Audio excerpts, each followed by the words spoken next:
Hello, this is Martin Lewis from MoneySavingExpert.com. It's a video briefing on the news that we've just heard that the regulator, the FCA, has put out proposals to extend mortgage payment holidays. Now, when I say proposals, actually, it's put that out. The consultation ends on the 26th of May, so in just a few days' time, and then likely it'll be enacted a couple of days after that. When we've seen similar proposals during this coronavirus financial crisis, well, they've really been a rubber stamping affair. It has to do a consultation, so it's put it out, but very little substantive is likely to change. These are almost certainly going to be rules in place by the end of May. Now, as it's about mortgage payment holidays, before I get into the details of what has been announced, let me just talk you through exactly what a mortgage payment holiday is. It is a deferment from paying your mortgage. You don't have to pay your mortgage, typically at the moment, for 3 months. Now, what that means is it doesn't mean the interest doesn't accrue, it does. And it doesn't mean you don't have to pay that money, you do, you just pay it later. I'll give you an example, it's not too scary, which will talk you through exactly how it works. Imagine you have 20 years left on your mortgage term, and your mortgage payments are £700 a month. You take the mortgage holiday, you don't pay £700 a month for 3 months, no payments are made, and at the end of that mortgage holiday, it is recalculated, the missed payments and the interest that's accrued over the remainder of the mortgage term, which is 19 years and 9 months, and you would then pay roughly £715 a month for the rest of your term. Now, that does mean in total you will pay more because you had a few months that you weren't paying interest, but it isn't that substantive and it gets you over the cash flow hump.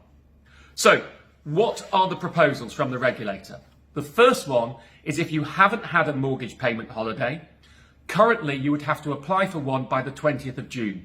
That's been extended that you now have until the 31st of October to apply for a 3-month mortgage payment holiday.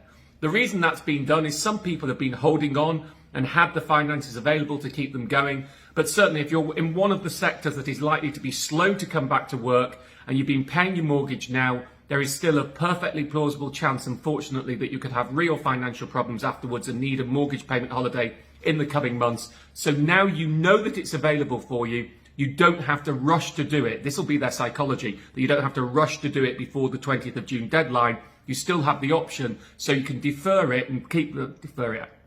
I have to be careful with my words. So you can delay taking one and hope that you don't need to take one until the last moment now, until the 31st of October. The next point is those who've already had a mortgage holiday should be given it on request an extension by up to another 3 months unless it had caused a massive financial difficulty. So that will be being looked at. I'm interested that they've chosen to do this. Some of the mood music I was hearing that it'd be more targeted. It wouldn't be anyone who wants an extension can get one. But effectively, that's what they've done. They've said if you need a mortgage an extension to your mortgage payment holiday, you can get one up to 3 months, talk to your bank. Clearly don't do that yet, as they're still proposals. Wait until you need to do it. Don't take a mortgage payment holiday unless you absolutely need to, because it does in total add to the cost that you will pay on your mortgage. The regulator is warning that too. One of its bullet points, looking over on my computer now, is customers on a payment holiday who can afford to return to full payments should do so. So while they haven't put in a mechanism for means testing who can and who can't get these payment holiday extensions, they are strongly suggesting people, and I'd agree with that if you can pay your mortgage, you do pay your mortgage. Now, what they haven't said is a couple of technical things. Clearly, if you've got credit card bills that you can't pay and a mortgage that you can pay, you'd be better off not to pay the mortgage and use the spare cash to clear your credit cards. So there are a couple of tactical options you could look at here, but in the generality, you only want to take these mortgage payment holidays if you need to. Next notification it's given us is the current ban on repossessions will be extended until the 31st of October. Important, that one too. The last thing we need at this time is mass repossessions, which would crumble the economy. So the ban on mortgage lenders taking people's houses off them continues until that point. The final thing it said is fascinating for me. It says payment holidays and partial payment holidays offered under this guidance should not have a negative impact on credit files, which is true. They will not go on your credit file. But it then warns that doesn't mean there won't be an impact on your ability to get a mortgage in the future, which is the first time the FCA has said that in its own proposals. And this is fascinating because I did this story last week and got the FCA to confirm that it is possible that taking a mortgage payment holiday sadly can affect your credit worthiness or your mortgage applications. And they're now flagging it up. And I think they're doing that for two reasons. One, because after we did the story last week and they'd given us the quote, I think clearly they feel that it needs to be disseminated to everybody. But two, I think there's some important behavioural economics here. I think what the regulator is trying to say to people is, look, we're extending the mortgage payment holiday regime. We haven't made it targeted to individuals, but really you shouldn't be taking a mortgage payment holiday unless you need to. And there's the interest issue we've already talked about. But there is this minor worry of whether it will affect future mortgage applications. They know that's likely to put people off, and they want to put people off, which is why it is in the press release. So what does this mean in practice? Well, I got a tip off last week that some, certainly of the challenger mortgage companies, but likely the big mortgage companies too, were using open banking data or the payment records that are available to see whether people have taken mortgage payment holidays or not. It's pretty easy to work out if someone hasn't paid the mortgage for a few months, even if there is no negative put on their credit file, it is a very easy thing to spot, and therefore it can be factored into future applications.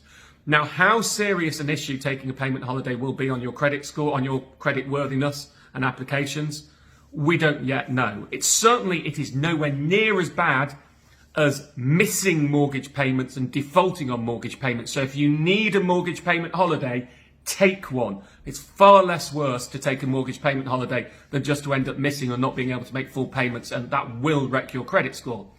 But I do think in future we will see a minor negative impact of those people who have had mortgage payment holidays, certainly if you're extending it from now onwards, as lenders may, and this almost, the fact the FCA is warning of it now almost gives them tacit permission, if you like, to do it, because it's overt and upfront that it could happen. It may have a minor impact, the longer you've taken a mortgage payment holiday, on your ability to get a new mortgage in future. I don't think it'll stop anyone getting a mortgage, but it may mean a few of the very cheapest deals are less available.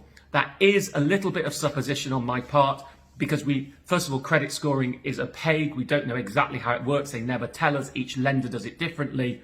And also because we haven't seen this play out. So I hope I'm wrong to warn you about that, but I do think it is plausible. That's it from me. Hopefully that talks you through exactly what's going on. The big message: don't do a mortgage payment holiday or a mortgage payment holiday extension unless you need it, but do it if you need it, because it's far more important to keep you ticking over until we get out of this economic mess that we're in right now and things start to recover. And I wish you all the best.